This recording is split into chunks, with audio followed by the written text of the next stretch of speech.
Lonmin PLC, the world's third largest platinum producer, may be on the verge of a new strike by its biggest union in South Africa.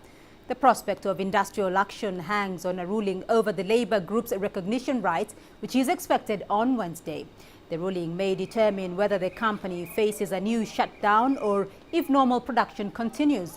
The AMCU has unseated the National Union of Mine Workers as the dominant union at the three biggest platinum producers in South Africa, which has the largest known reserves of metal. The change isn't yet formally recognized by Lonmin, which favors allowing its workers to belong to a union of their choice. Rivalry among mine unions has contributed to some of the worst labor violence witnessed in South Africa since the end of apartheid in 1994.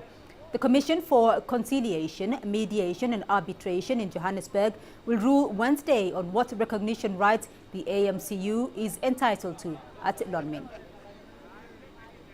So just what is the role of the African Union when it comes to business, investment and the stewardship of the African economy? Well, that is a question that has apparently crossed the minds of many captains of industry and business. CCTV's Peter Wakaba discussed the role of the African Union in African business with Ivo Ichikovic, an industrialist and philanthropist who is an avid Pan-Africanist. He started by asking him to examine the role the African Union has played so far in African business.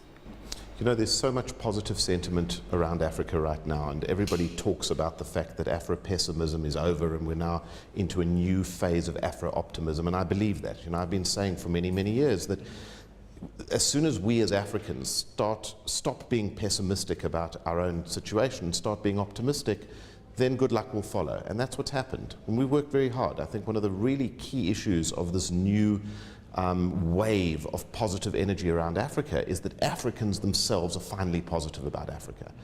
But you know, with this new wave of positiveness, we need to look at the institutions that drive the African agenda. And obviously the African Union is a very key place to start. Definitely, yes.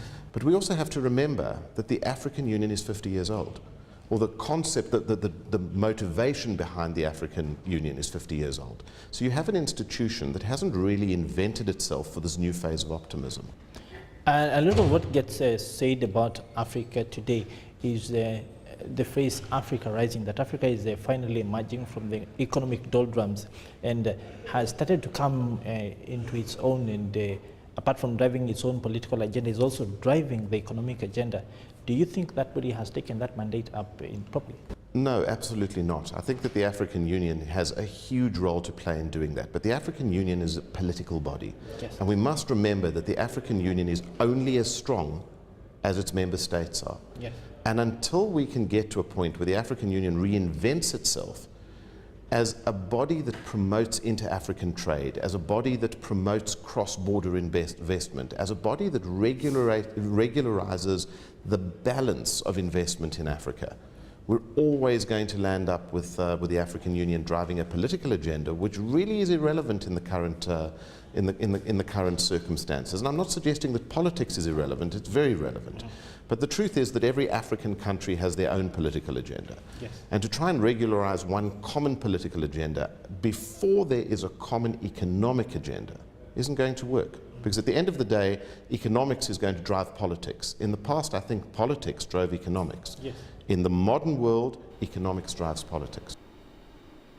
Well, let's take a quick look at the markets now, which were off to a rather slow start this morning. The Nigerian All-Share Index showed little movement in early trade. The Johannesburg Stock Exchange All-Share Index shed 0.12%. The Nairobi Securities Exchange 30-share index shed 0.56%, and Egypt's EGX 30 in Cairo also showing little improvement this morning.